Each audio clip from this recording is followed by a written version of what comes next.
अस्सलाम वालेकुम नाज़रीन, प्रोग्राम आलम और मैं हूं बाबर। नाज़रीन, इस वक्त हमारे दरमियान दो मज़ीज़ीन उनका तारुफ करते चलते इनमें national association of private school Rawalpindi division Inamuddin Faizi साहब और हमारे दूसरे साथी all Pakistan private school association के डिस्ट्रिक्ट प्रेसिडेंट जनाब इब्राज साहब हमारे दरमियान है। और इनसे कोविड-19 और लॉकडाउन के दौरान जहाँ तमाम इदारे मुतासर हुए, जहाँ तालीमी इदारों बच्चों की पढ़ाई और इन तालीमी इदारों के मालिकान किन मसाइल का सामना करना पड़ा, इनसे जानने की कोशिश करते हैं। तो सबसे पहले मैं इब्राज साहब की तरफ आता हूँ। अस्सलाम वालेकुम इब्राज साहब।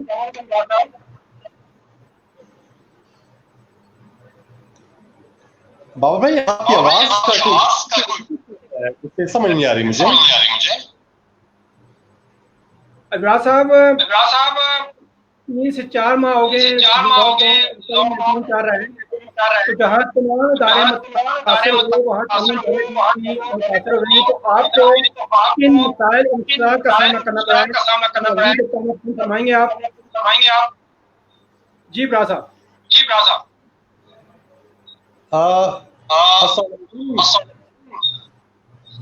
बाबा भाई, इशू ये वाला है स्कूल्स की सब जिक्र कर रहे हैं।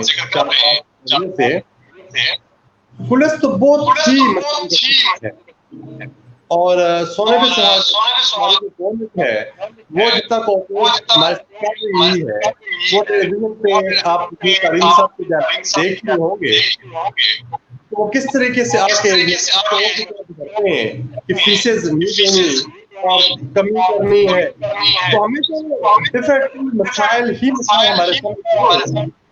अब हम लोग जो टीचर्स हमारे कर रहे थे, हमने भी पूरी करनी है। हम लोगों ने जो कमर्शियल बिल्डिंग आउट भी करते हैं, जो हमने वो भी पूरे होते हैं। तो जब हमें फीसेस नहीं करेंगे, हम ये सारे करेंगे।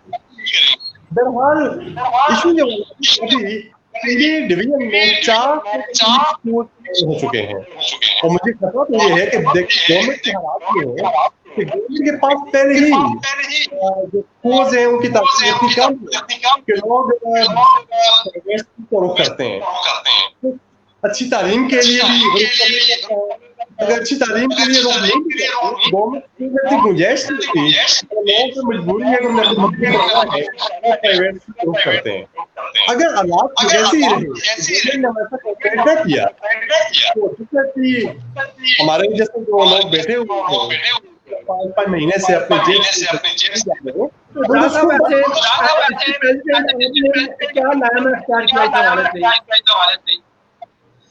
देखिए, सब मसाइल का हमें भी पता है। कोरोना है, बीमारी तो है, लेकिन हम लोग ये चाहते थे कि बड़ी क्लासेस में 9 के हवाले से आज स्कूल के पास इतनी गुंजाइश होती है तो फीस पूरे करते हुए ख्याल करते हुए बुलाया जाए, उनकी नुकसान हो रहा है वो पूरा किया जाए। हमारी गवर्नमेंट में 9 और उसके अलावा इंटर के एग्जाम थे वो भी कैंसिल कर दिए और लवासे का पास कर। मैं तो फर्स्ट टाइम हिस्ट्री में कि जनाब बच्चे को इम्तिहान के पास कर दिया। डेफिनेटली ये गवर्नमेंट अपने साथ तो इसके हालात पे अगर इनके मामलात ऐसे ही चलते हैं तारीख को तो मजाक मजीद बढ़ता चला जाए। जी बहुत शुक्रिया इब्राज साहब।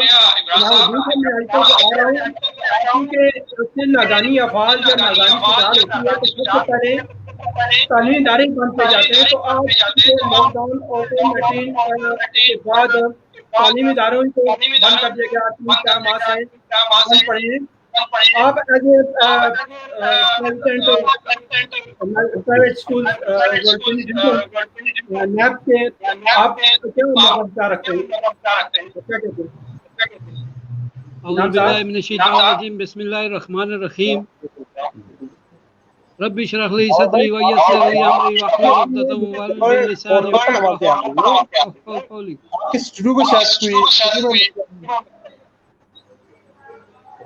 जहाँ तक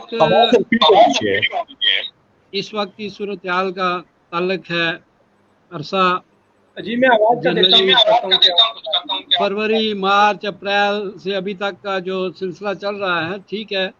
इस वक्त जो कोविड-19 का जो सिलसिला है, एक मुश्किल वक्त है पाकिस्तान पे और पाकिस्तान के अवाम पे ऊपर, और हर लिहाज से एक मुतवस्सित तबके के लिए तो बिल्कुल ही तबाहकुन सूरत हाल है।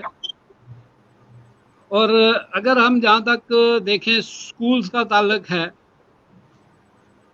तो इस वक्त जितने बच्चे हमारे स्कूलों से बाहर हैं, जी उनमें से अक्सरियत का जो प्रॉब्लम इस वक्त आ रहा है, जो हम आइंदा फेस करेंगे, वो ये है कि बच्चे जब घरों में हैं तो ऑनलाइन जो है गवर्नमेंट ने इंस्ट्रक्शन दिए हैं। हालांकि हम ऑनलाइन सिस्टम हमने मार्च से स्टार्ट किया हुआ है और तमाम लेक्चर्स हम उन्हें ऑनलाइन भेज रहे हैं, लेकिन चूँकि हमारी मेजॉरिटी लोगों के पास तो कंप्यूटर नहीं है, कंप्यूटर है तो इंटरनेट की सहूलत नहीं है।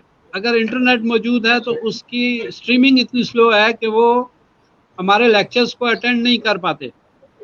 तो एक तरह से अगर हम देखें या हम ये कहने पे बिल्कुल कोई आर महसूस नहीं करते कि ऑनलाइन सिस्टम बेसिकली एक फेलियर के कंडीशन में है, यानी एक फेल मेथड है इस वक्त पाकिस्तान के अंदर, जहां बच्चों के पास सहूलतें नहीं हैं। और फिर टाइमिंग के हवाले से मोस्टली बच्चों के टाइमिंग जो है ना, वो क्लासेस में मैच नहीं करते। कभी वो बच्चे बाहर गए हुए होते हैं अजीज़ों रिश्तेदारों के घर, क्लास का जो माहौल है वो शायद कभी भी नहीं बनता ऑनलाइन का। जी इससे नुकसानात जो हो रहे हैं वो ये हो रहे हैं कि एक तो घरों में बच्चे 2-3 जब घर में होते हैं तो अक्सर और बेशतर वो बच्चे ज़्यादातर आपस में लड़ाई में मशगूल हैं, चीज़ों के तबाह करने में मशगूल हैं। घर वाले माओं को इस वक्त परेशानी ये है कि उन बच्चों को संभाला कैसे जाए। पहले तो 6 घंटे 7 घंटे बच्चा स्कूल चला जाता था, फिर ट्यूशन चला जाता था और सारा दिन माओं को बहुत ज़्यादा रेस्ट मिलती थी। ठीक है, घरों में माएँ परेशान होती हैं, उनको बेशुमार काम करने होते हैं। अब इस वक्त जो सिचुएशन है, इस वक्त माओं के ऊपर एक बहुत बड़ा बोझ है और वो ज़हनी तौर पर इतनी ज़्यादा डिस्टर्ब हैं कि वो बच्चों को कहीं मशगूल करने के लिए उनको टीवी लगा देते हैं, कार्टून्स देखते हैं, जिन कार्टून्स की वजह से बच्चों के अंदर वायलेशन जो है ना वो और एग्रेशन बढ़ रहा है। अब इसका नुकसान हम आइंदा महसूस करेंगे जब ये बच्चे वापस स्कूल्स के अंदर आएंगे। असातिज़ा के ऊपर कई गुना ज़्यादा जिम्मेदारियां आयद हो जाएंगी और वालिदैन भी, चूँकि इस दौरान में इस कोविड-19 के इस सिनेरियो के अंदर वालिदैन भी ज़हनी तौर पर माँ बाप यानी दोनों मियाँ बीवी आपस में उनके अंदर इतने क्लैशेस आ गए हैं कि वो भी झगड़ रहे हैं, बच्चों की वजह से झगड़ रहे हैं, अपने माली मसाइल की वजह से झगड़ रहे हैं। फिर जो गवर्नमेंट की तरफ से मुसलसल या मीडिया की तरफ से मुसलसल जो इंस्ट्रक्शंस हैं, क्योंकि वो डेली डिफरेंट मिनिस्टर्स के ज़रिए या गवर्नमेंट के ऑफिशियल्स के ज़रिए हर एक जगह से मुख्तलिफ स्टेटमेंट्स आती हैं और ज़हनी लिहाज से तो बिल्कुल लोगों को मफलूज कर दिया गया है। कभी कहते हैं कि ये जनाब बच्चों को कोरोना नहीं होता। जब बच्चों को कोरोना नहीं होता तो इसका मतलब है कि स्कूल एसोसिएशन ने अनाउंस किया कि 1 जून से हम स्कूल खोलेंगे, तो उसके बाद फौरन इस सिंध में कोरोना होना शुरू हो गया बच्चों को।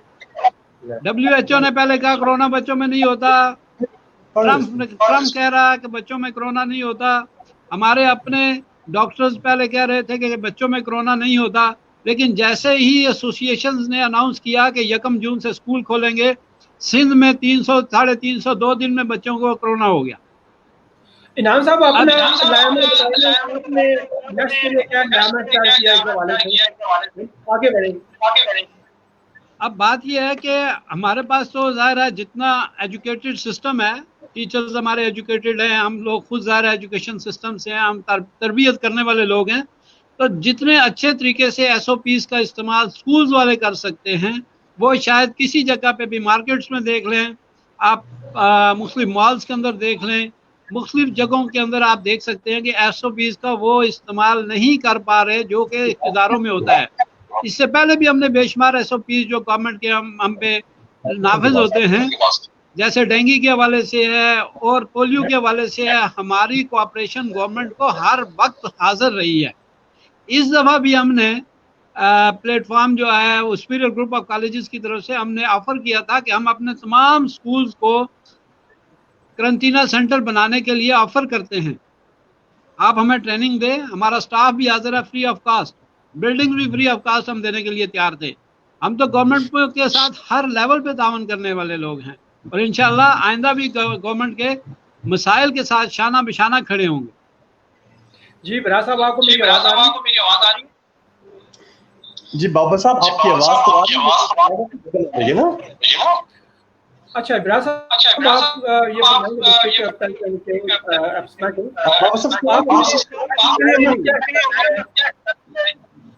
हुकूमती अप्रोच हुई है, इसमें आप क्या यकीन करनी चाहिए के हवाले से, क्योंकि इनका तो मामला मुझे जो लग रहा है वो आगे बढ़ेगा।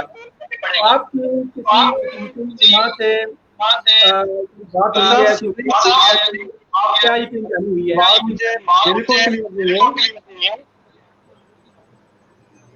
आवाज आपकी रिपीट हो मेरे पास आ रही है, क्वेश्चन समझ कोई खराबी है मेरी? आपको अभी सवाल का आपको पता चला मैंने क्या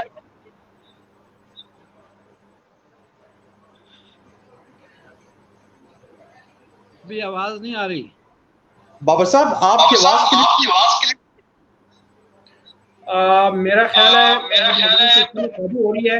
हम इमरान साहब से दोबारा आएंगे, फिर इमरान साहब आप ये फरमाइएगा कि आप national association of parents welfare president हैं, आपको बड़ी जिम्मेदारी आ रही है, आपने नया मकसद किया होगा खोलने के हवाले से हुकूमती पर या अप्रोच हुई है नहीं हुई, कहाँ तक पेशरफ्त हुई है, वो तरफ सफर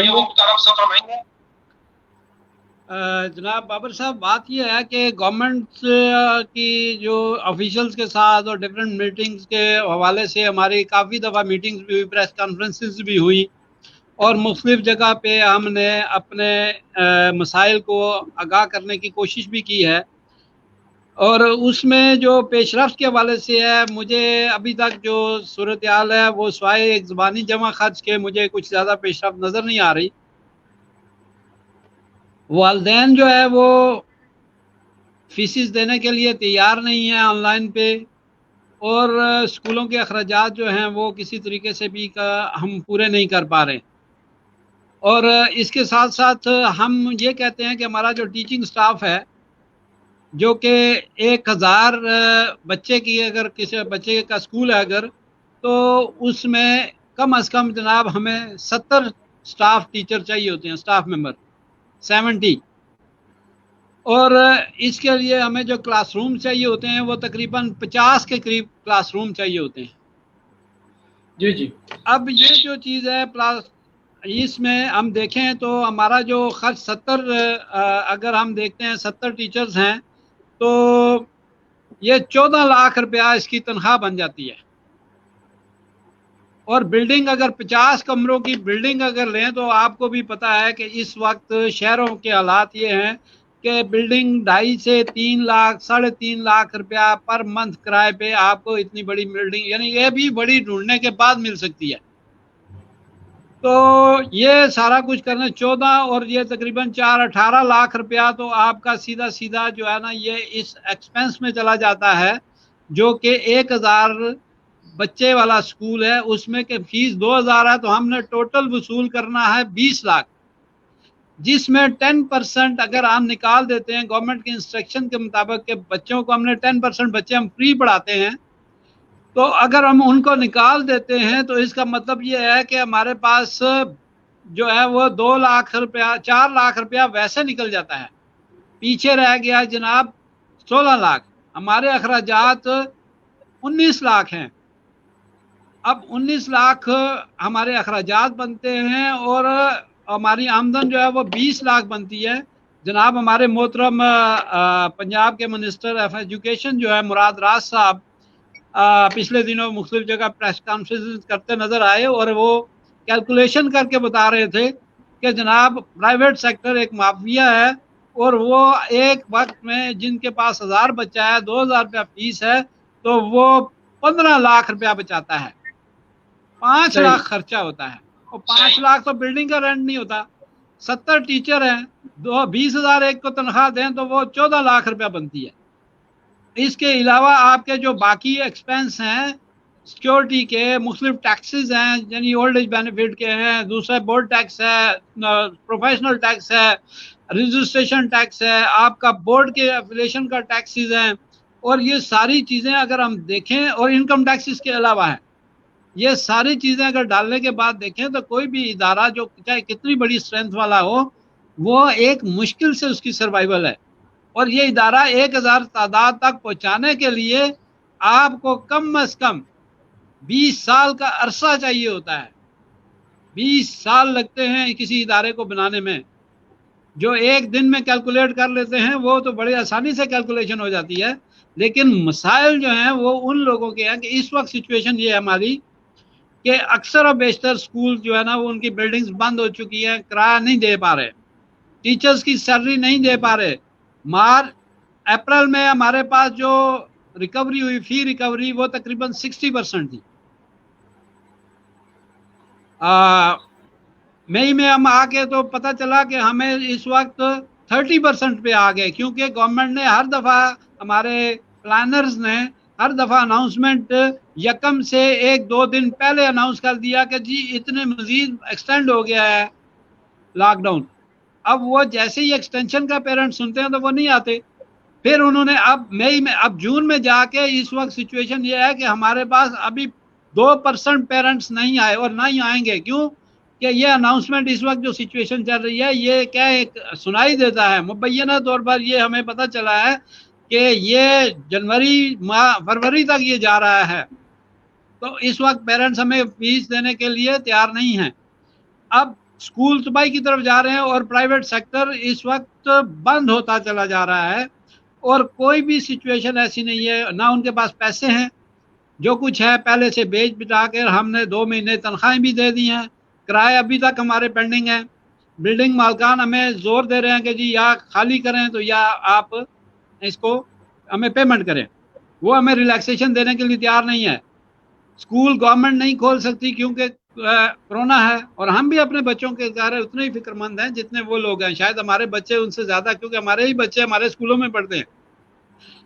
और बाबर साहब आपके बच्चे भी इसी तरह, हम आपके लिए बच्चों के लिए भी परेशान है। जब बच्चा हमारे गेट से अंदर आता तो हमारा होता है, आपका नहीं रह जाता। हम बहुत ज़्यादा परेशान होते हैं उसके लिए। अब मसला ये है कि हम ये नहीं कहते कि हम बच्चों आप स्कूल खोल ही दें, चलें हम चला सकते हैं SOPs के साथ अच्छे तरीके से, लेकिन फिर भी हम गवर्नमेंट का साथ देते हैं। हम गवर्नमेंट से एक रिक्वेस्ट करते हैं कि बिला सूद कर्जे दिए जाए स्कूलों को, ताकि वो किराए और टीचर्स की सैलरी दे सकें। और अगर उनको ये एतराज़ है, हम किसी बच्चे से कोई फीस नहीं लेंगे। जितना अरसा गवर्नमेंट हमें ये कहेगी वो सपोर्ट करती रहेगी, वो मंथली किराया दे दे और मंथली तनख्वाहें दे दे, हमें अपने खर्चे के लिए कोई पैसा नहीं चाहिए। वो एज इट इज़ एम्प्लॉइज को दे दें और एज इट इज़ वो बिल्डिंग ओनर्स को दे दें, तो ये सिलसिला चल सकता है। लेकिन इस तरह से जो हमारे ख़िलाफ़ जो एक मुहिम चलाई जाती है, हम उसके लिए इंतहाई अफसोस का इज़हार करते हैं कि हम पाकिस्तानी हैं। मैंने 92 से ये एजुकेशन में ये कदम रखा आज छोटा छोटा करके हम इस पोजीशन पे पहुंचे हैं, तो क्या ये वासरायत की तरह हमारे ऊपर एक हाकम की तरह हमें इस तरीके से इंस्ट्रक्शन पास करते हैं कि जैसे हम इनके गुलाम हैं? गुलामों की सी हमारे साथ सलूक ना करें, हमें पाकिस्तानी कंसिडर करें, हमें पाकिस्तान और मुहिब वतन कंसिडर करें। हम वो जनरेशन तैयार करते आ रहे हैं 92 से अभी तक। मेरे पास से कई फ्लॉक जो है ना वो बच्चों के पास आउट होके चले गए, तो क्या हमने उनकी तरबियत नहीं की? क्या वो अच्छे अच्छे ओहदों पे नहीं बैठ गए? क्या हमने पाकिस्तान की मैशियत को या पाकिस्तान के तरक्की के अमल को में अपना किरदार अदा नहीं किया इससे पहले, और आइंदा भी अदा करेंगे? अगर गवर्नमेंट सेक्टर को वो चला सकते तो इस वक्त पीफ के स्कूलों को तनख्वाहें वो दे देते। वो 2-3 माह से वो भी बंद किए बैठे हैं, और एक नया इंसाफ स्कूल लॉन्च करने चले, वो पहले वाले को तो तबाह कर रहे हैं आप, और नए वाले आप लाने के चक्कर में हैं। और पहले गवर्नमेंट स्कूलों को तो पहले आप सीधा कर लें, और फिर ये भी देखें कि आप एक नया सेटअप लाने के बजाय वो बेचारे जो पहले उनको तनख्वाहें दें। आप प्राइवेट सेक्टर को बूस्ट अप करें, इनके खिलाफ आप क्यों खड़े होते हैं? अब जो है हमारे पास जो 5% ऐसे इदारे हैं जो कि सुपर एलीट या एलीट स्कूल्स कहलाते हैं, उनको कोई तकलीफ नहीं है। अब 500 फीस से लेके 2000 पे फीस वाले 70 से 75% इदारे हैं, आप उनकी तरफ देखें। अब उसके बाद 2000 से लेके 5000 रुपए के अंदर अंदर जो आपके वो 20% इदारे आते हैं। आप फैसले जो करते हैं वो 5% को देख के करते हैं। जहां आपके बच्चे पढ़ते हैं वहां बहुत ज्यादा फीसें हैं, 40,000, 50,000, लाख रुपया, वो तो सरवाइव कर सकते हैं इवन। तो हमारे पास जो इदारे हैं वो बहुत कमजोर हैं। खुदारा इनके ऊपर रहम करें, इनके टीचर्स पे रहम करें। उनके घरों के चूल्हे बंद हो गए हैं। हमारे पास तकरीबन 22 लाख टीचर्स हैं, और 6 लाख के करीब जो है हमारे पास दूसरा स्टाफ है, जिसको आप जो कि हमारा नॉन टीचिंग स्टाफ है, जिसमें आया, गार्ड, स्वीपर और माली और ये सारे लोग इसमें शामिल होते हैं। तो खुदारा उन पर रहम करें। हमें बेशक आप माफिया कहें, कुछ भी कहें, अल्लाह का नाम ले, उनका ख्याल करें। हमारे पास कुछ नहीं बचता ना। इससे पहले हमने बेचारा हमारे बैंक बैलेंस देख ले, हमारे अकाउंट हम आपके ऊपर सामने रखते हैं, वो चेक कर ले कि यार उसमें कहाँ हमने कोई रकम छुपा के रखी हुई है। हमारी जो फीसेज आती हैं वो बैंक अकाउंट में आती हैं, वो चेक कर ले। अच्छा इनाम साहब, ये बगैर के बच्चों को प्रमोट कर देना, ये कैसा देखते हैं? जी मैं थोड़ा समझा नहीं आपकी बात, आवाज सही नहीं है। बगैर इम्तिहान के बच्चों को प्रमोट कर देना, जो भौतिक हुकूमत का जो फैसला हुआ था, बगैर इम्तिहान के बच्चों को प्रमोट कर दिया गया है, तो इस फैसले को आप किस तरह से देखते हैं? क्या ये सही की नहीं है? मुझे इंतहाई अफसोस हो रहा है। मैं नहीं समझता कि आज दिन तक आपने भी स्कूल में कदम रखा, आपने भी पढ़ा, आपने भी देखा कि जब तक आप एग्जाम के करीब नहीं जाते, कोई भी हमारे यहाँ कल्चर ही वो ऐसा नहीं है कि वो आप स्टडीज की तरफ इतना ज्यादा स्टूडेंट फोकस ही नहीं होता। खुसूसी तौर पर जो आपका स्टूडेंट 6ठी से लेके तो 12वीं तक का स्टूडेंट होता है, यानी FA लेवल तक का स्टूडेंट जो होता है, वो इतनी दिलचस्पी से खुद से नहीं पढ़ता जब तक कि उसके ऊपर एक टेस्ट का सिस्टम, एग्जाम का सिस्टम, रिजल्ट का सिस्टम, और रिजल्ट उसके पेरेंट्स तक जब जाता है तो वो सारी चीजें मिला के तो फिर वो बच्चे का रिजल्ट बनता है। उसके अंदर कोई एजुकेशन जाती है, कुछ थोड़ा उसका दिमाग में बैठता है। यहाँ बच्चों को तो आपने क्या दिया कि आप प्रमोट हो गए, अब वो बच्चे खेल रहे हैं। अब आप ये देखें कि कोरोना से बचने के लिए हमने बच्चों को घरों में बिठाया। आप गलियों में देखें, बच्चे साइकिलें चला रहे हैं, लड़ रहे हैं, उनके पास तो कोई मतलब है कि कोई SOPs नहीं है वहां पे। आप ग्राउंड्स में देखें, बच्चे भरे हुए होते हैं, ना उनको धूप लगती है, ना छांव लगती है, ना कुछ लगता है, ना वहाँ कोरोना लगता है। तो खुदारा कुछ तो, या तो आप गवर्नमेंट जो है हमें तमाम बच्चों के पेरेंट्स को फी मेंबर के हिसाब से आप हमें वो दें, मास्क पहुंचाएं, एक डब्बा हर बंदे को, आप सैनिटाइजर हर एक को दें, आप घरों में और मसाजिद के बाहर आप सैनिटाइजर गेट लगा के दें, आप इन चीज़ों को आप टेम्परेचर चेक करने वाले गैजेट्स में हमें प्रोवाइड करें, बजाय ये चीज़ करने के। मतलब यह है कि यहाँ लोगों के मतलब तो लोग पुलिस वाले राह चलते हुए लोगों को थप्पड़ मार रहे हैं कि आपने मास्क क्यों नहीं पहना हुआ, और मास्क ना पहनने पे 500 रुपये जुर्माना है, और 500 रुपये जुर्माना करने के लिए आप थप्पड़ भी मार रहे हैं उन लोगों को। और खुदा रहा उनको मास्क दे दें 20 रुपए का, वो देना आसान है कि थप्पड़ मारना आसान है। तो हमारी कौम के साथ तो ये भलाई हो रही है। हमने तो कभी किसी को यह नहीं सिखाया कि आप एजिटेशन करें। अभी तक देखें प्राइवेट सेक्टर को कितना दबाया जा रहा है और एजिटेशन नहीं हुई। लेकिन अल्लाह का नाम लें, हमारे इस मज़हब टीचर को उस मकाम पे ना लेके जाएं कि वो दर दर हाथ खड़ा करे और मतलब वो भी भीख मंगों की तरह रास्ते में कहीं बैठे हुए हों और या एजिटेशन कर रहे हैं, रोड्स ब्लॉक कर रहे हैं, या आपके मीडिया हाउसेस के सामने आके एहतजाज करें, या कोई किसी गवर्नमेंट की बिल्डिंग को ब्लॉक करें, तो ये कोई अच्छी अलामत नहीं है।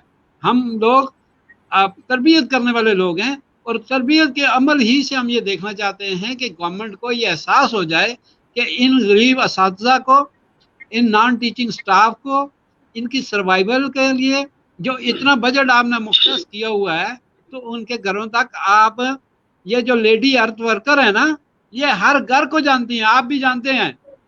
कई दफा ये कहते हैं हम कैसे पहुंचाएं जी किसी तक कोई माली इमदाद। इतना अच्छा नेटवर्क है कि आप आराम से जनाब उनको पहुंचा सकते हैं। जब आप पोलियो आ रहे मतलब उसमें डाल सकते हैं मुंह में, तो वो हर एक गिन के वो पोलियो डालते हैं कि किधर कितने बच्चे हैं, कहाँ हैं, हर एक को उनको मतलब पता है। आज यहाँ पैदा हो गया और आज यहाँ 5 साल का हो गया, इतना डाटा उनके पास है। तो जब गवर्नमेंट माजूरी जाहिर करती है कि ये वहां तक हम कैसे पहुंचे, तो बड़ी हैरत होती है हमें कि या अल्लाह ये चीजें तो हमारे पास पहुंच जाती हैं और वो जो इमदाद है वो उस नाम की कोई चीज नहीं पहुंचती।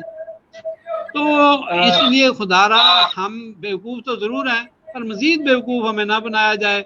हम वज़ीर आज़म पाकिस्तान से, जिन्होंने हमारे साथ इतने बड़े वादे वईद किए थे, हम तो इस तब्दीली के बड़े ख्वाह थे कि पता नहीं अब इंशाल्लाह पाकिस्तान में दूध और शहद की नहरें बहेंगी। तो हमारा जो रियास था, हमारे अंदर कोई ताकत थी, जो हौसला था, यकीन करें कि इस वक्त हमारे आज भी मैं समझता हूँ कि हमारे एक मुल्तान में एक दोस्त है, डिप्रेशन की वजह से उनकी डेथ हो गई। अब लोग खुदकुशियां करने पे आ गए हैं, स्कूल बंद हो रहे हैं। स्कूलों के बाहर आप, मैं कल परसों आपको मैं सारा डाटा इकट्ठा करके भेजूंगा, और उसमें देखेंगे कि स्कूल की बिल्डिंग के ऊपर लिखा हुआ है बिल्डिंग किराए के लिए खाली। स्कूल का पुराना बोर्ड भी लगा रहा है, उसके ऊपर लिखा हुआ है कि स्कूल की बिल्डिंग किराए के लिए खाली है, यानी लोगों ने बिल्डिंग खाली कर दी। और अभी इस मंथ में और नेक्स्ट मंथ में अगर ये जनवरी तक जाता है तो 70 से 80% इदारे बंद हो जाएंगे, और ये बच्चे स्कूलों से पहले ही बाहर हैं।